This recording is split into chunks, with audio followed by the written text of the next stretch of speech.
talk about who are generally the first-time buyers, what are the price range that we're looking at, and what do they want?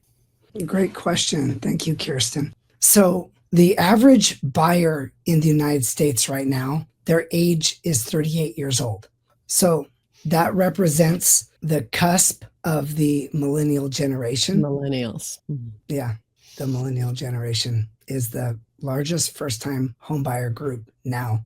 And the younger millennials and the Gen Z, they tend to value more experiences versus building assets, unfortunately. And because the millennial generation has been raised that you go to college, you go to a good school, you get into a good profession, they are not necessarily, at least in the Bay Area, able to know about plumbing or swinging a hammer.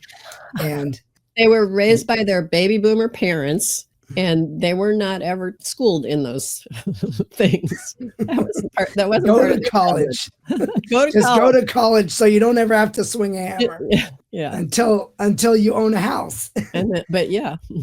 And now, because most of the houses in the Bay Area, they range anywhere from early 1900s. There's some new developments, but there are many older homes that require some kind of work. And so eliminating for the first-time home buyer as much of those issues as possible before going to market really helps maximize things, because a lot of first-time home buyers have never looked at a pest report or a home inspection, and it can be scary looking at that for the first time.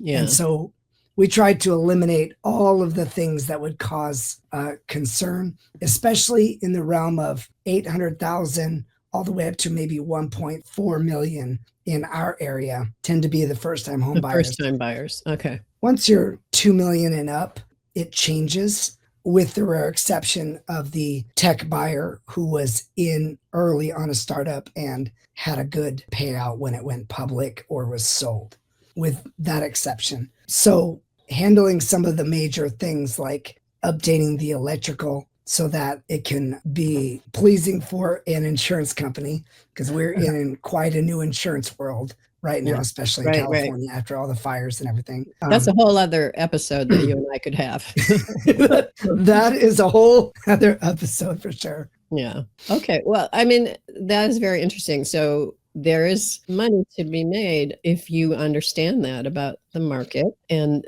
these sellers can, take advantage of that.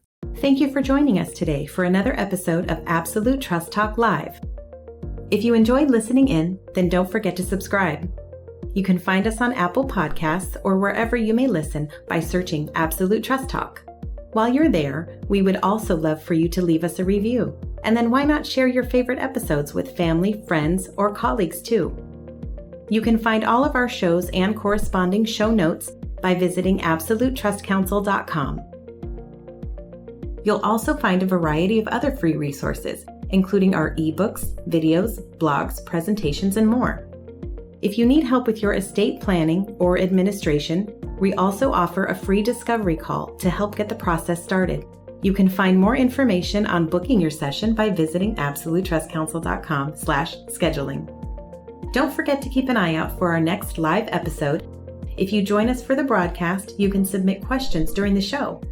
But if not, don't worry. You can always get in touch with us by sending a quick message to info@absolutetrustcounsel.com. Thanks again for listening. We'll see you soon.